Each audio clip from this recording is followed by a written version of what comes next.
Sorry, but don't wanna talk. I need a moment before I go. It's nothing personal. I draw the blinds. They don't need to see me cry. 'Cause even if they understand, they don't understand. ඔක්කොම ටික පොඩියට කපා ගමු.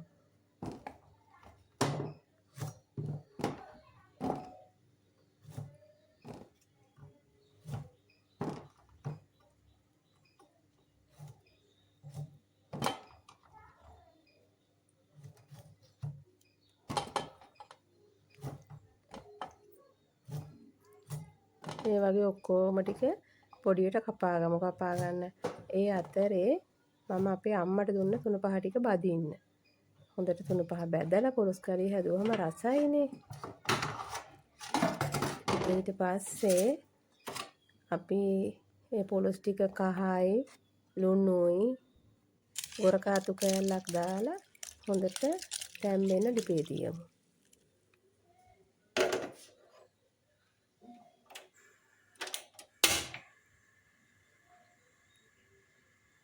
මූඩිය වහලා ඒක තැම්බෙන අතරේ අපි ඒකට අවශ්‍ය කරන ලුණු සුදු ලුණු ටික තලා ගමු.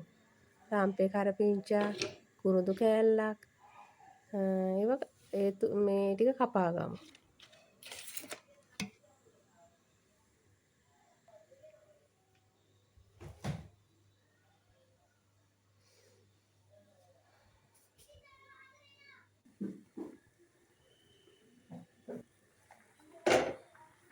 බලන්න දැන් පොලොස් එක තැම්බිලාද කියලා බලමු අපි. තාම මදි. තා පොඩ්ඩක් ලිපේ තියන්න ඕන. තා පොඩ්ඩකින් අපේ පොලොස් එක හොඳට තැම්බිලා බලා ගන්න පුළුවන්.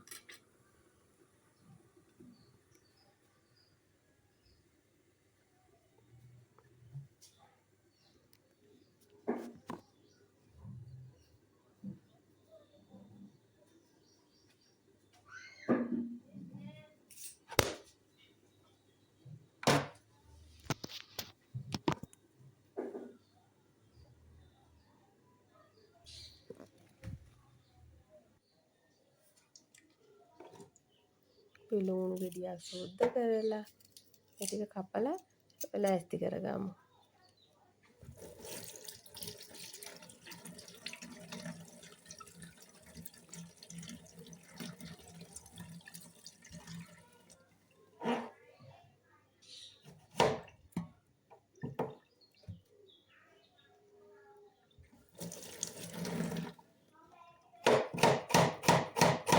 මේ විදිහට පොලොස් හතර බලන්නකෝ රසයිද කියලා ඔයාලා. ඉක්මනින් දවල්ට උයා ගමු.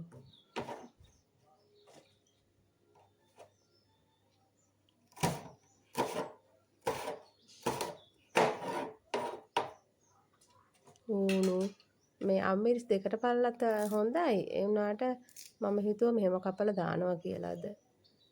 අපි එක එක විදිහට try කරලා බලමු පොලොස් හදන්න. ඔයාලත් දන්න පොලොස් හදන ක්‍රම තව දන්නවා නම් මට පහලින් කමෙන්ට් එකක් දාන්න. මේ රාම්පේ කොලේ මේ මැද තියෙන මේ අර හයිය කොටස ඉවත් කරන්න ඕනේ. ඒක කන්න හොඳ නැහැ.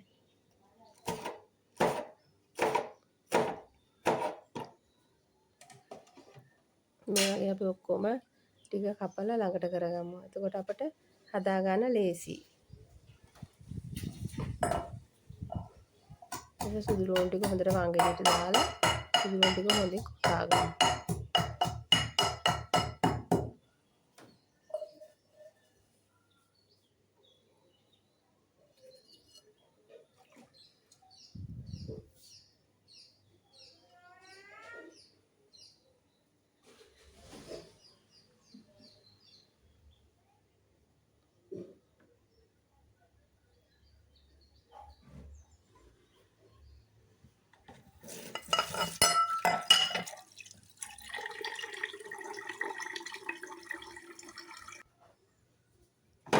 පොඩ්ඩක් ගාලා පොඩ්ඩක් බෝල් පළුවක් විතර දාන්න ඕන හොඳට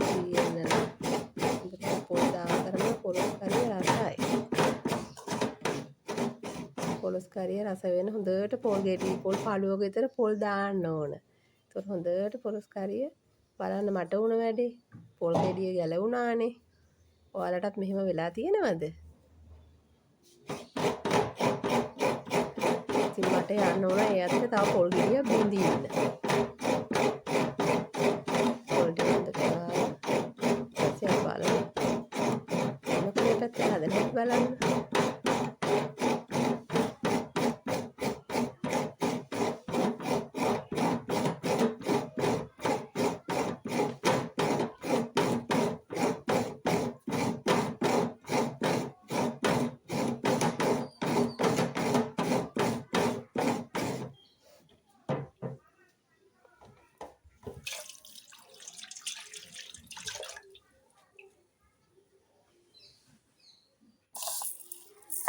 අපි මේ පොලොස් එක කන්න රසමරස පරිප්පුකුත් හදාගමු. පරිප්පු ටික හොඳට සෝදලා මම පරිප්පු සෝදාද්දි කරපිංචා කොළ ටිකක් දානවා. එතකොට තවත් රසයි. පරිප්පු සෝදාද්දි කරපිංචා කොළ 10ක් එක අත්තක කොළ ටික දාලා බලන්නකෝ. දාලා පරිප්පු සෝදලා බලන්න හරිම රසයි. පොලොස් එකට පොල් ටික බෙන්ඩර් කරගමු. හොඳට බෙන්ඩර් කරලා පොලොස් එකට අපි තේ ටික හදාගමු.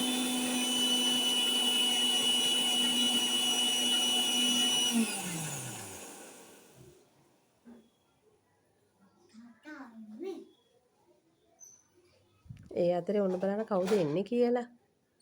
අපේ පුතත් එනවා මාව බලන්න.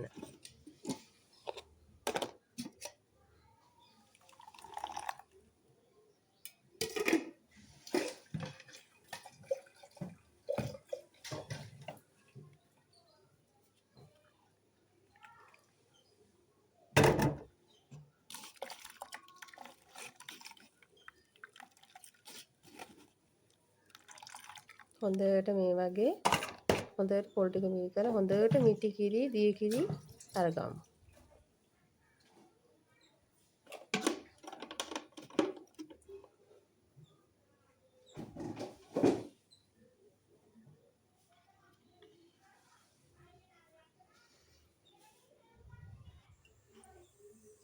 තාච්චියක් ලිපේ තියලා වැටි හට්ටියක් තියනම් වඩාත් හොඳයි. මට මේ වෙලාවේ වැටි හට්ටියක් තිබ්බේ නැහැ. තාච්චිය ලිපේ තියලා ඒකට තෙල් ටිකක් දාලා තෙල් ටික රත් වෙනකොට ඒකට රබ ටිකක් දාලා ඊට පස්සේ ලූණු සුදු ලූණු සාම්පේ කරපිංචා කුරුඳු හොඳට දාලා ඒ ටික රන්නන්ට හැවෙන්න වැදෙන්න ආරින්න.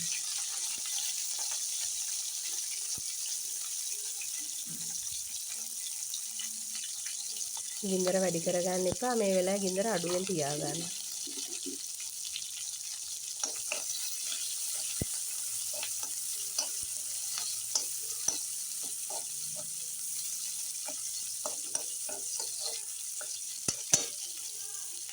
මේ වගේ හොඳට රන්වන් පහට වුණාට පස්සේ අපි මේකට මිරිස් කුඩු 3-5 කුඩු මස් කරි තියනම් හොඳයි. අර මේ වෙලාවේ මස් කරි තිබ්බේ නැහැ. බදපු 3-5 ටිකක් බැදලා දුන්නනේ අම්මා. ඒ ටිකක් දාලා මිරිස් කුඩු ටිකක් දාලා උණුහාල් ටිකක් කුරුදු ටිකක් දාලා හොඳට තෙලේ බැදෙන්න දෙන්න.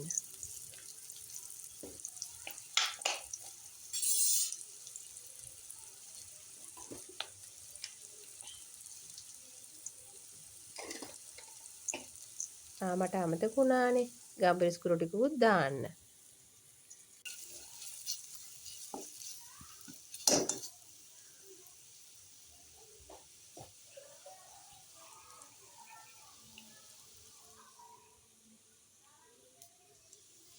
මම වතුර පොඩ්ඩක් ගේන ඒ අතරේ මේක කර වුණානේ.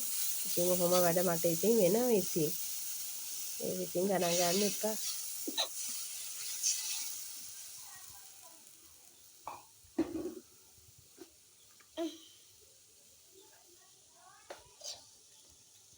ලුණු වාට අවශ්‍ය ප්‍රමාණයට දාලා අත අඹගත්තු පොලොස් ටික ඊට පස්සේ මේකට දාන්න ඕන.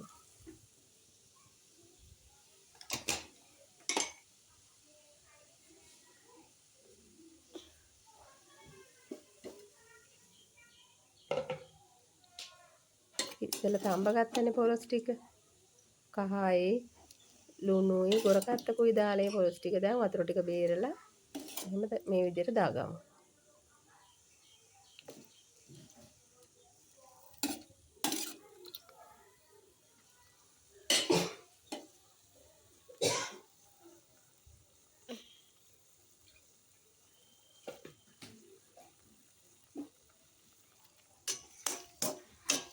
හොඳට හැඳි ගාලා මූඩිය වහලා අපි ටික වෙලාවක් තැම්බෙන්න තියමු. ගොඩාක් තැම්බෙන්න ඕන නැහැ. මේ වෙලාවේ පොලොස් වතුරෙන් අපි තම්බලානේ තියෙන්නේ. අපි ටිකක් තැම්බෙන්න තියමු. මේ කාලේ ටිකක් පොලොස් හිගයි. මට මේ බොහොම අමාරුවෙන් මේ පොලොස් පිරිය හොයාගත්තේ. ඊට පස්සේ අපි මිටි කිරි ටිකක් දාමු.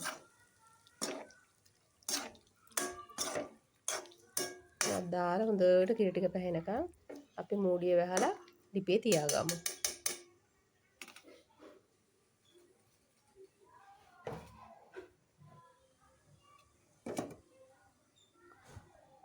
අපි අතරේ පරිප්පු කරි එක හදාගමු. ඒකට කහ කුඩු, මිරිස් කුඩු, ලුණු කුඩු, කුරුඳු, උළුහාල් ටිකක් මම 3-5 දාන්නේ. මිරිස් යාන්තම් දාලා ලුණු අමු මිරිස් සාම්පේ කරපිංචා දාලා මේක දීකිර ටිකක් දාලා ලිපේ තියමු.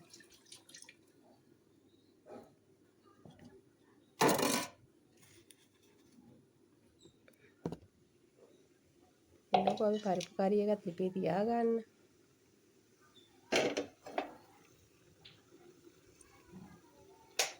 ෆෝන් කරගමු. ෆෝන් කරලා මම පරිප්පු කිරි දාලා ලිපේ තිබ්බත් තැම්බෙන කලින් ලුණු නම් දාන්නේ නැහැ. ලුණු තැම්බුණාට පස්සේ තමයි දාන්න ඕන. මේ අය කියනවනම් අර අයඩින් විනාශ වෙනවා කියලා කියනවනේ. ඒ අතරේ හොඳට පොරොස් කරි එකත් නටනවා.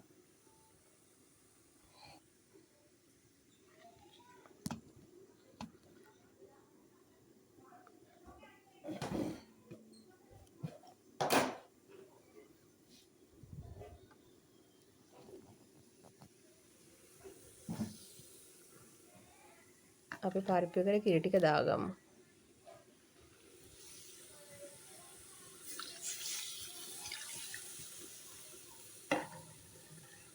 පරිප්පු එක වැහෙන තැම්මට කිරි දැම්මහම ඇති. නැත්තම් පරිප්පුවට බෙරි වෙනවා. අර ඇට තියෙන සයිස් එකට කන්න මමත් කැමති එහෙම කන්න. ඒ නිසා අපි කිරි ටිකක් අඩුවෙන් දාලා ඒක තැම්බෙනකොට ලුණු ටිකක් දාලා ඒකට මිරි කිරි ටිකක් දාලා ගමු. පොලොස් එක නම් හොඳට සුවඳ එනවා මේ වෙලාවේ. මං හිතනවා රසත් ඇති කියලා. බලමුකෝ.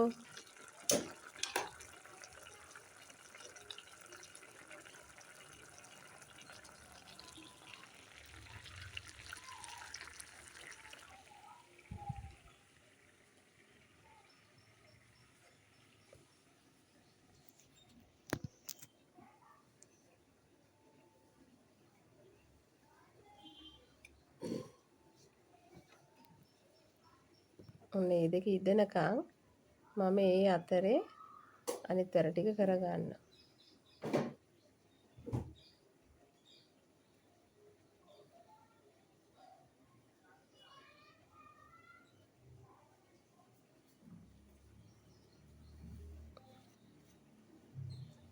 ඔයාලත් මෙහෙමද? උයන ගමන් අස් කරනවද? මටත් උයන ගමන් අස් කරන්න නම් ඕන. හැඩි වෙලා තියෙන තේින්න බෑ. මට අට්ටක් ගාලා මං ඉතින් භාජන ටික සෝද ගන්නවා.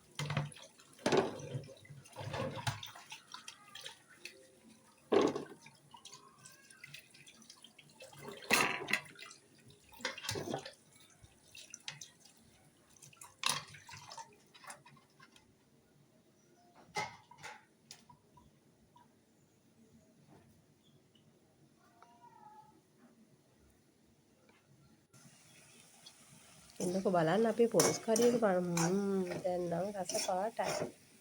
රසත් ඒ වගේම ඇති. ලස්සනයි නේද පාට? මම පරිප්පු එක මොකද වෙලා තියෙන්නේ කියලා. පරිප්පු එකත් හොඳ ගානට තැම්බිලා. දැන් මේ වෙලාවේ අපි ලුණු ටිකක් එකතු කරගන්න ඕන.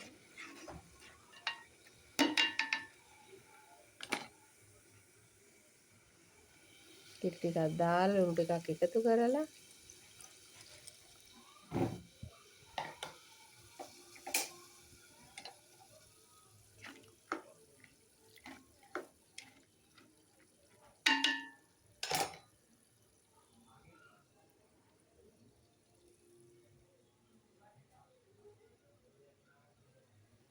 ඔන්න දැන් ඉතින් උයලා ඉවරයි.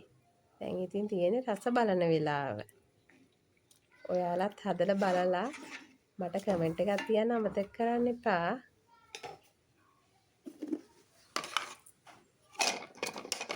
ලුණු චුට්ටක් මට මදි වගේ. මම ඉතින් ආයෙත් ලුණු චුට්ටක් දානවා.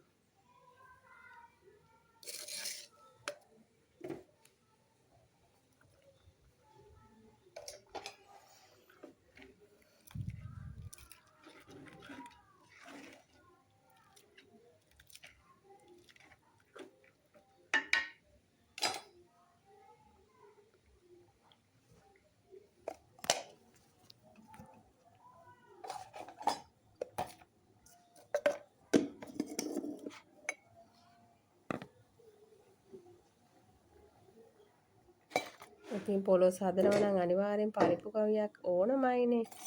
ඉතින් නැත්තම් පොලොස් හදලා වැඩකුත් නැහැ. මට නම් එහෙමයි. ඔයාලටත් එහෙමද? ඉතින් අපි රස බලමු කොහොමද කියලා. රසයි. ඒකත් එක්ක විතරක් බත් කන්න පුළුවන්.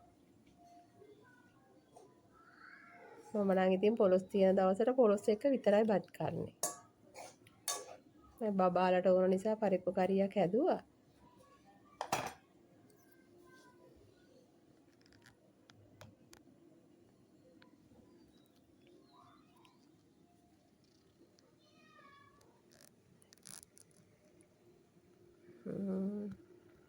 මේ උනට පස්සේ ගානට තියෙනවා ලස්සන පාට. පරිප්පු එකත් හරි දැන්. අපි දැන් ලිප ඕෆ් කරගමු.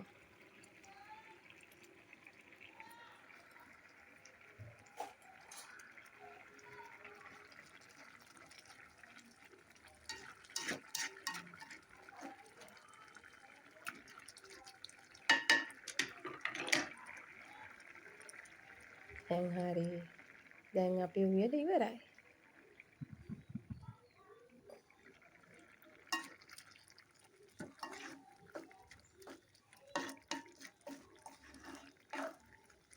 දැන් ඉතින් කන්න තමයි තියෙන්නේ. බත් තියෙනවාද? සුදු බත් තියෙනවා. පොලොස් කරියක් තියෙනවා. පරිප්පු කරි එකක් හැදුවා. මාළු ටිකක් කලින් හදාපු මාළු ටිකක් තියෙනවා. ඒකත් එක්ක කන්න පුළුවන්.